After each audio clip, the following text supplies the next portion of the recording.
2017년 여름 한 사회복지사가 경찰에 신고 전화를 겁니다.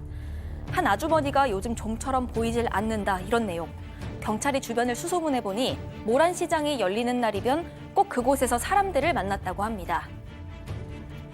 시장을 찾아가서 커피 마시면서 수다 떠는 무리에 물어봤습니다. 그랬더니 같이 사는 남자한테 맞다가 경기도 광주로 도망갔다던데 이런 대답이 돌아옵니다. 그 얼굴에 상처도 있었다고 하는데 이상한 건 누구 하나 그 모습을 직접 봤다는 사람도 없고 도망간다는 얘기도 직접 들었다는 사람이 없었다는 겁니다. 오늘 사건연구소는 사라진 여성 그리고 시장에 퍼진 소문을 따라가 봅니다. 자, 모란시장, 이른바 모란시장 살인사건. 2017년에 벌어졌던 사건인데 한 아주머니가 갑자기 사라졌어요. 자, 그런데 그 아주머니가 자주 갔다던 모란시장에 그 이후부터 뭔가 이상한 소문이 막 돌았다는 겁니다. 자, 지금부터 시작해보죠. 네, 일단 실종부터 설명을 해드리자면요. 2017년 8월 10일이었습니다. 경기도 성남의 한 주민센터에서 일하는 사회복지사가 경찰에 신고를 합니다. 그 물품이나 지원금 받으러 오는 기초생활수급자인 아주머니가 있는데 올 때가 한참 지났는데 모습이 안 보인다. 이런 내용이었습니다. 이 실종됐다는 아주머니는 49살 김 씨였습니다. 말이 약간 어눌하고 지적 수준이 떨어졌는데 장애 판정 받았다거나 일상생활 못할 정도는 아니었던 걸로 알려져 있습니다. 경찰이 주변에 좀 물어봤는데 그 사람 원래도 며칠씩 안 들어오곤 했어요. 이런 약간 대수롭지 않은 반응이 돌아왔다고 합니다. 하지만 카드 사용 내역도 없었고 또 휴대전화 신호도 잡히질 않아서 경찰이 강력팀으로 사건을 배당을 합니다. 그리고 다시 수소문을 시작을 했는데 그러다가 성남 모란시장 얘기가 나왔던 겁니다. 5일장 설 때마다 거기 가서 시간을 보내왔는데 그 시장 친구들 10명 정도가 모여서 커피 마시고 수다 떨고 하는 그런 모임에 자주 참여해왔다. 이런 내용이었습니다. 자, 갑자기 실종이 됐어요, 김 씨가. 그래서 경찰이 가서 수소문을 했죠, 시장에서, 모란시장에서. 아이, 그 여자 도망갔다던데 뭐 이런 얘기가 나왔다는 거예요. 예, 그 여자 도망갔다. 이제 경기도 광주로 갔다. 그런데 그 같이 살던 동거남한테 맞았대. 그래서 가다 보니까 뭐 상처가 있을 때 이런 얘기들을 막 경찰한테 하는 거예요. 근데 경찰이 그럼 그 아주머니 김 씨한테 직접 들으신 거예요? 아니, 나도 건너서 들었어. 김 씨 보신 적 있어요? 본 적은 없는데? 다 직접 본 적도 없고 직접 들은 적도 없는데 소문은 나 있었던 겁니다. 자, 일단 뭐 이렇다더라 저렇다더라 카더라. 자, 그러면은 일단 김 씨를 때렸다는 동거남부터 일단 수소문해야 되는 거 아니에요? 그러니까 여기서 시작은 일단 이런 소문이 났으니까 실제로 그 폭행 사건이 있었는지 그렇죠. 최소한 동거남은 그러면 폭행이 있어서 김 씨가 도망간 걸 알 수 있는 거 아니겠어요? 예. 동거남을 찾아갔습니다. 갔습니다. 펄쩍 뜁니다. 어. 나도 지금 답답해 미치겠다. 나도 연락이 안 헛소문의 된다. 피해자다. 전혀 사실이 아니다. 경찰이 좀 조사를 해보니까 특이한 혐의점이 없어요. 그 다음 단계로 확인해야 된 것. 그럼 그 소문을 도대체 누가 냈지? 누가 냈나? 소문의 진원지를 찾아가야죠. 예. 소문의 진원지를 찾아가면 그 말을 한 사람, 최소한 본 사람이고 말하는 사람이 나오지 않겠습니까? 그래서 이 얘기가 어디서부터 나왔나? 그럼 누구한테 들었는데 하면서 역추적을 하면서 언젠가는 그러면 이 사라진 김 씨를 만난 사람이 나올 거라고 경찰이 생각했던 겁니다. 왠지 그 모란시장 시장 멤버 중에 뭔가 이 진앙지가 있을 것 같은데요. 예, 맞습니다. 아까 10명 중에 이제 진앙지가 있게 되는데요. 그 멤버 중에 50대 이모 씨가 있는데 이게 이제 조금 더 이제 이야기를 하다 보면 이 그 별거 중인 남편과 함께 강원도 철원에서 농사를 짓고 별거 중인 남편은 강원도에서 농사를 짓고 아들 둘이 서울 강북에 사는데 장날이면 아들이 모으는 차를 타고 매번 모란시장에 왔다라고 합니다. 당시 20대 중반이었던 아들은 별다른 직업도 없고 이제 자기 차도 없는데 장서는 날이면 렌트카까지 빌려서 이제 어머니를 태우고 왔는데요. 이러한 어떤 행동들이 아무튼 좀 특이하긴 특이하잖아요. 그런데 이 씨는 사라진 김 씨 아주머니와 굉장히 절친했던 사이고 이 소문에 대해서 이 씨에게 딱 물어봅니다. 당신이 말인 거 맞나요? 이러니까 태연스럽게 맞다. 내가 말했다. 7월 14일 날 시장에서 직접 들은 이야기다라고 이야기하면서 다음 장에서는 7월 19일 날 김 씨를 만났다라고 이야기합니다. 내가 실종된 김 씨한테 다 들었어. 어허.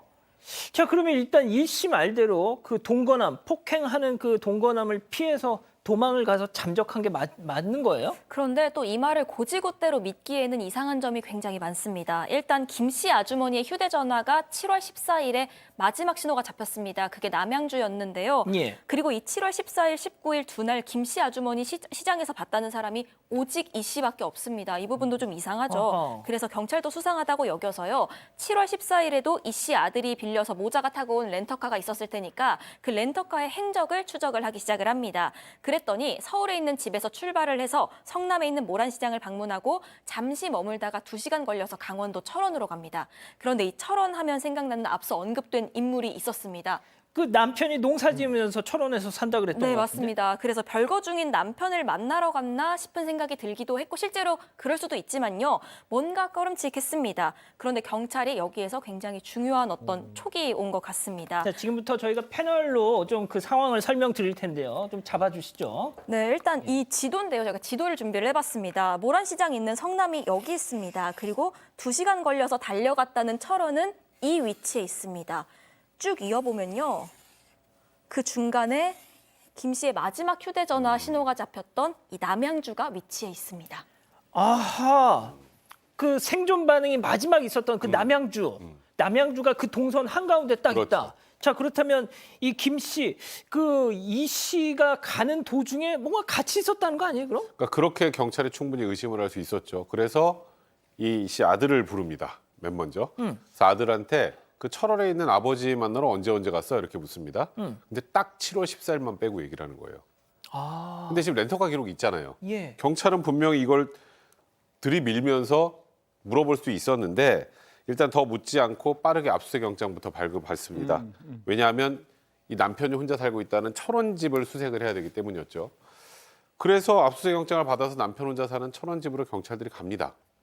여기서부터가 또 굉장히 황당하고 좀 소름 끼치는 상황이 연출이 되는데, 근데 남편이 이제 수색영장 받아왔으니까 집을 이렇게 보여주다 갑자기 저 화장실 좀 다녀오겠습니다. 그러고 경찰 있는 데서 그냥 잠깐 나갔는데 돌아오질 않는 거예요.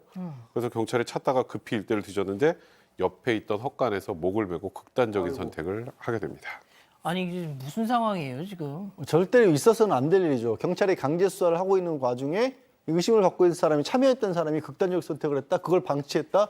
말도 안 되는 실책을 한 건데, 근데 또 경찰 입장에서 보면 그 남아있는 모자 같은 경우에는 그런 남편이 극단적인 선택을 했으니까 더 이상 사건을 감추기도 어려운 상황이 됐던 거죠. 예. 그래서 경찰이 압박을 하니까 이 자초지종을 털어내는데, 사건이 있었을 때 모란시장에서 잠깐 얘기 좀 하자라고 차에 태웠던 겁니다. 그리고 평소에 커피를 좋아했는데 그 커피를 보온병에 타서 건넸는데 그 안에 수면제가 무려 20알이 들어가 있었던 거예요.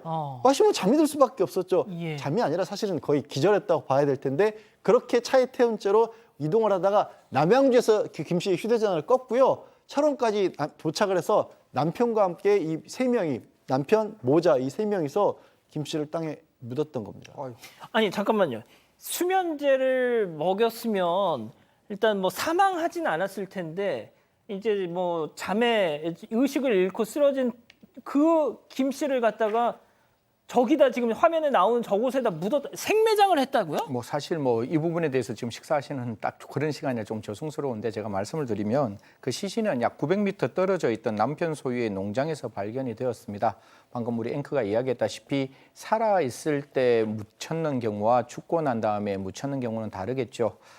살아 있을 때 묻어졌다는 게 부검으로 드러났는데 코 안에서 흙이 나왔다라는 의미는 계속해서 숨을 쉬고 있었다라는 상황이기 때문에 사실상 살아있는 상태에서 생매장 당했다라는 말씀을 드리겠습니다. 자, 다시 한번 정리를 해볼게요. 갑자기 사라진 김 씨. 자, 그런데 경찰이 꼬리에 꼬리를 물어서 찾아갔더니 이 씨 부부와 그리고 또 이 씨의 아들, 이 부부와 아들 세 가족이 그냥 김 씨를 저렇게 묻어버렸어요. 아니 도대체 무슨 억하심정이 있어서? 네, 그런데 일단 이들이 털어놓은 범행 동기가 조금 이해하기가 살짝 어려웠습니다. 일단 둘은 10년 동안, 김 씨와 이 씨는 10년 동안 알고 지낸 사이였는데 사건이 발생하기 전에 그 피해자인 김 씨가 가해자인 이 씨한테 우리 집에서 물건 하나만 갖다 달라 이런 부탁을 했다는 겁니다.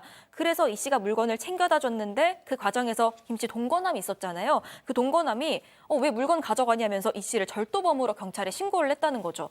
그럼 김 씨가 내가 부탁을 했다 이렇게 얘기를 했으면 되는데 그때 김 씨가 무슨 연유에서인지 모르는 척을 했다는 겁니다. 그래서 그 일 때문에 벌금 100만 원을 내게 됐고 그래서 앙심을 품었고 살인으로 이어졌다. 이렇게 얘기를 했습니다. 아니 이 고작 이런 이유로 사람을 산채로 묻었다고요? 납득이 안 되시죠? 예. 경찰도 당연히 납득이 되지 않았고요. 이런 사소한 동기로 이 정도의 끔찍한 범행을 저지르진 않았을 것이라고 생각해서 계속 캐물었더니 예. 얘기가 나오기 시작합니다. 아하. 일단은 이 씨는 몇 년 전부터 이 철원에 산 남편하고 별거를 해왔는데 네네. 이 남편하고 이혼을 하고 싶어 했었다고 합니다. 그런데요. 근데 남편이 거절했대요. 그러니까 이 김 씨 약간 뭐 지적자가 좀 있는 정도의 수준 아니겠습니까? 예. 김 씨를 이용해야겠다 생각을 해서 어떻게 이용한 거죠? 내 남편하고 성관계를 해달라 이렇게 부탁을 했다고 합니다. 그럼 그걸 꼬투리 잡아서 그렇죠. 이혼을 하겠다. 그래서 남편 집인 철원에 데리고 가서 술을 진탕 먹인 다음에 실제로 둘이 성관계를 하게 했다고 합니다. 그 이후에 당연히 이 김 씨 동거남이 이걸 알게 되면 노발대발하겠죠. 예. 그래서 이 사실 알고 차서 왜 내 아내한테 그런 일을 시켰느냐 많이 노발대발하면서 따져 물었다고 합니다. 이런 와중에 저 이 씨 입장에서는 자기 남편이랑 본인이 김 씨를 성관계를 시켰다는 게 이 모란시장에 소문이 나면 내 평판이 너무 심하게 나빠질 것 같다. 그러려면 근원을 없애버려야겠다 마음 먹고 살인을 결심했다고 합니다. 이게 아니 저는 이 일가족이 말이죠, 양 변호사님.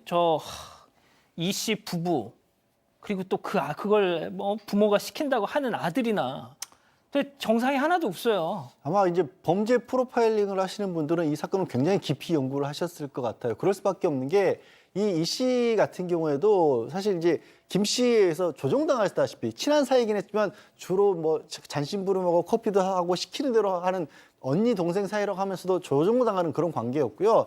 그리고 정말 아마 가장 이해 안 되는 부분이 어떻게 아들에게 범죄를 같이 하자고 하지? 이런 부분이 있을 건데 아들 같은 경우에도 뭔가 그러니까 약간의 애정 결핍 그러니까 어머님으로부터 사랑을 제대로 못 받아서 그게 오히려 무슨 어떤 어머니가 얘기를 해도 따라버리는 그런 좀 잘못된 어떤 경향을 갖게 됐다라는 거고 황당한 것도 극단적 선택까지 한 남편이었던 거죠. 그렇죠. 이 남편 뭐 다른 얘기도 아니고 김 씨가 자꾸 그 자기하고 당신하고 성관계한 거 떠들고 다니니까 이거 없애야 된다. 그 말 한마디에 그냥 사람을 해치는데 가담을 했고 또 본인은 또 그게 너무 힘들어서 극단적 선택을 아니겠습니까? 정말 있을 수 없었던 일이 벌어진 거죠. 그 조합이. 지금 우리 가족 여러분들이 아니 이게 뭐야 이거 좀 이해를 못 하고 계세요. 당연하죠. 예? 자 일단 이 사람들 어떤 처분을 받았습니까? 1심에서는 이 씨에 대해서 징역 22년 그리고 아들에 대해서는 15년을 선고했는데요. 이게 재판부가 이런 아니 얘기 잠깐만요. 이게 사람을 생매장을 했는데도요? 그렇죠. 그러면서 이제 제가 뒤에 있는 이 말이 이해가 안 되는데 이렇게 이야기를 합니다. 범행이 잔인하고 혈육에 준하는 관계였던 피해자의 신뢰를 저버렸다는 점은 비난할 만한 동기인데 이 피고인들이 물질적, 정신적, 교육적으로 궁핍한 환경에서 자랐기 때문에 준법 의식이 결여된 상태에서 범행을 했기 때문에 이렇게 형을 선고한다라고 했는데 이게 이해가 안 되잖아요. 그래서 이게 항소합니다. 검사가 항소하는데 항소심에서는 이 이야기 단칼에 잘라버리죠. 그럼에도 불구하고 형량은 좀 낮은데 항소심에서는 도저히 납득하기 어려운 상황이고 비난 가능성이 매우 크다면서 그 어머니에게는 징역 30년 그리고 아들에게는 징역 18년으로 형량을 올려 선고했습니다. 이해가 안 됩니다. 예. 알겠습니다. 자 오늘 사건 연구소 이렇게 정리하고요. 가족 여러분 잊지 마시고 구독과 좋아요 알림 설정 여기.